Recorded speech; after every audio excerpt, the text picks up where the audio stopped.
Shut up and sit down.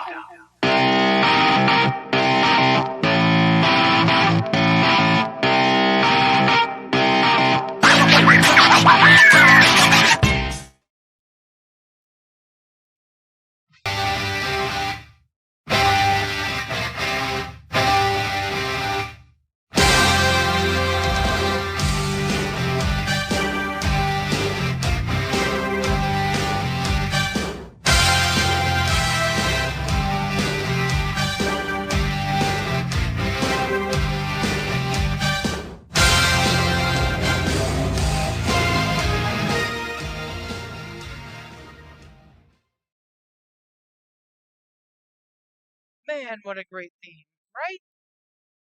Boy, that's just good, good stuff. Hi, everybody. It is WrestleMania season, hence all the pomp and the circumstance, the excitement, the pageantry, the glory. And welcome to another edition of Beef the Legend and the Pittsburgh Pile Driver Podcast presents Rewatch, Review, Rewrite. So, you guys are used to me talking about the Royal Rumbles on this show, where I rewatched them, reviewed them, and we talked some history. It was fun. I had a blast, and here we are again, doing something a little bit different, but still just as fun. We're talking WrestleMania, baby. Uh, if you watch the podcast, you know that this is in my wheelhouse. And yeah, um, I'm a nerd. You know, I'm a big freaking nerd for WrestleMania. Big freaking nerd for wrestling in general. So yeah, WrestleMania is my Super Bowl, which is ironically this Sunday as well. I so we're gonna hit the ground running here. The easiest kind of way to do this is to break it up by sorry about my camera, by the way. It is what it is. Deal with it. You want this kind of effect, you're gonna have to deal with a little bit of jankiness. Yes, I know, Tom. I can get an actual green screen. I'm not a streamer. I'm not gonna do that. Anyway, so WrestleMania. Yeah, man. So the easiest way that I figured I'm probably gonna do this is break it up into 4 to 5 event segments. Because that's about how much time we have between now and WrestleMania 39. 39. Holy cow. That's it's amazing. That's really really cool. WrestleMania is 1 year younger than me, and that's I don't know if that makes me feel older or younger or the same. But regardless, WrestleMania 39 is coming up this year in Los Angeles. So yeah, man, should be a big deal. Hold on, I'm watching SmackDown, and Riddick Moss is gonna face, or sorry, Madcap Moss is going to face Gunther next week. What a waste! What a stupid waste. Anyway, WrestleMania. So let's talk the formative years, as I like to call it. Basically, what happened before the show was the show. You know, so WrestleMania started as like this big thing. You know, it started with this big pomp. McMahon said, I want to do something that's never been done before, and he did. And it was a spectacle unlike any other. You had mainstream celebrities from, coming out the wazoo. You had sports guys coming out. Muhammad Ali was the referee for the first main event. You don't get much bigger than that. Mr. T, an established movie star and an established, TV star, was there as Hulk Hogan's partner. So, and Cyndi Lauper was there. You don't get much bigger than the original WrestleMania in terms of like spectacle. And to my argument will always be that's why I love WrestleMania is for the spectacle. If they put on a great show with, you know, great matches up and down the card, awesome, even better. But I'm tuning in. What hooked me as a child and keeps me coming back is the pageantry of WrestleMania, the grandness of it, and to see it now blossoming into this thing that's taking place in these football stadiums holding 70, 80, 90, 100,000 fans is incredible. So when it started, it wasn't anything to brag about, and I say that lovingly. Um, it was a good show. There were its highlights. You'll have to ignore my phone because I'm sure it's the idiots blowing up my phone. Um, there were some highlights. Big John Studd, Andre the Giant in the body slam match. Obviously, Hulk and Mr. T taking on Piper and Orndorff was a serviceable main event. I don't even remember. Rock and Robin, I think, was the uh, was the women's attraction at the time. Rock and Robin, and I think it was Lalani Kai, if I'm not mistaken. Were uh, were the women there? Lalani Kai was seconded by Moolah. So, it wasn't without its charm, but it's definitely not what it would grow into. It was kind of like a hey, let's throw everything out there, let's see what we can get, and they got a classic. WrestleMania 2 was another experiment. WrestleMania 2, however, was a failed experiment. It came to you live via satellite link ups or whatever, or closed circuit TV, excuse me, from 3 different arenas around the globe. And by around the globe, I mean the United States. Madison Square Garden, where the first had originated from, in New York City. The Rosemont Horizon in Chicago. And I believe it would become the Cow Palace in San Francisco. It may have been, actually, I think it was Los Angeles. I take it back. It was Los Angeles. Um, so 3 different venues hosting one event, and each one had its own, like, quote unquote main event. But there was only one main event, if that makes any sense at all. 3 different announce teams. They separated Gorilla Monsoon and Jesse Ventura for whatever reason. The announce teams were weird. The announce teams are very weird. They had celebrities in with them. They didn't feel like they fit. Elvira was kind of weird. Lord Alfred Hayes didn't fit. Mean Gene as like a color guy was weird. Just a lot of really strange choices. The action was good. Um, Piper and Mr. T in a boxing match, which was all right. I mean, I get it. It's I think Piper and T had some legit heat, so they're trying to capitalize on that. Hogan versus a very, very, very young King Kong Bundy, like very young King Kong Bundy, was the main event. And again, it had some action here and there, kind of smattered about. I think the big thing in Chicago was the Battle Royal, which contained wrestlers and NFL players. So that was fun, but it didn't fit.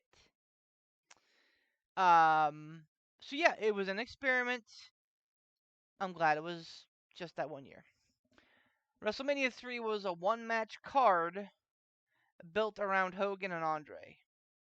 Obviously, Andre had turned his back on Hulkamania, and he beat Hogan for the title. He gave the title to Ted DiBiase.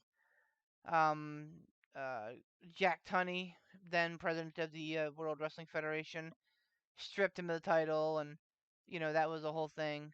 But actually, that happened. I'm sorry, I'm getting my time frames mixed up. That was after WrestleMania 3. WrestleMania 3 took place in the Pontiac Silverdome, brother. Um, and I think there was like 92,000. WrestleMania 3 was where WrestleMania finally found its footing. Um, if that makes any sense, if you understand what I'm saying. I think it fumbled for the first couple of years, but WrestleMania 3 was when it finally found itself. Hogan and Andre was the main event. Andre being the heel, turning on Hogan. That's when you got, Hogan's on Piper's Pit after Andre ripped the crucifix off of him and ripped his shirt, and Hogan was like, Andre, why? And Piper was like, will you face him? And Hogan was like, yes.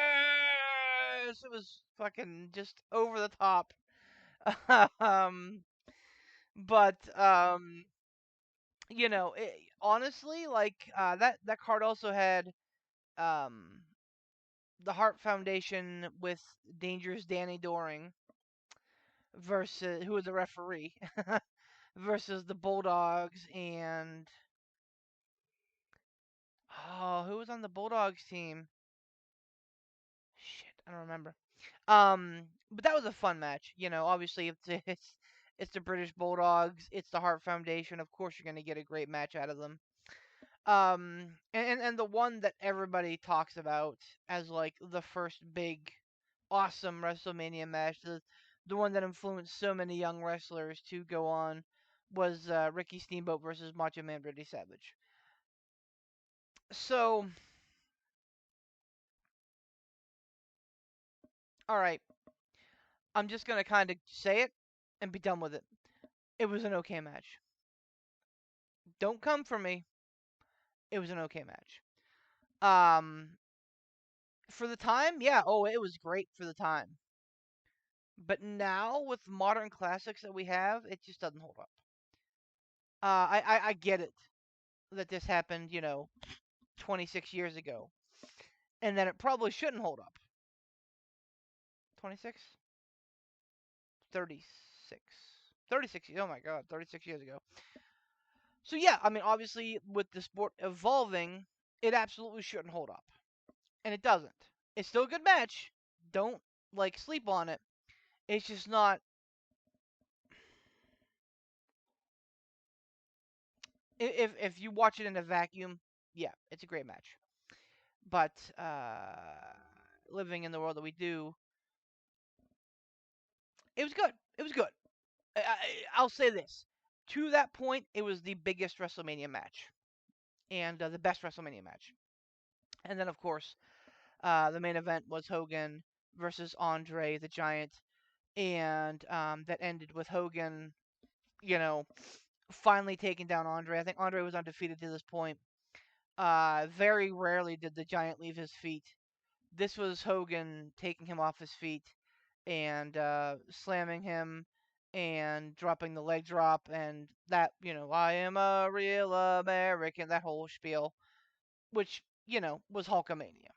So it was good. It was a spectacle, which is exactly what you want. I think one of my favorite traditions of WrestleMania is America the Beautiful. I can't remember if they've done that recently or not, but like I like that. Other sporting events do the Star Spangled Banner. I like that WrestleMania does America the Beautiful. Uh, it was either WrestleMania 2 that was Ray Charles, or WrestleMania 3, and then the other one was Diana Ross. Coke, not beer, Coke. Um, I mean whatever. I'm fucking 40. I can drink beer if I want. But yeah, great pageantry in WrestleMania 3. Like that's when it really found its footing. And then WrestleMania 4 was something different entirely. WrestleMania 4 was the tournament to crown the champion, the new champion. That is where I was going with the Andre Hogan thing, where Jack Tunney stripped Ted DiBiase of the championship, and it was decided in a one night tournament at WrestleMania. First time it was ever held up allegedly. So, you know, it was a 16-man tournament that they did in one night, so they did what they could with it. And they also fit in an intercontinental title match and a tag team title match. So, if you're expecting like scientific classics, nope, nope.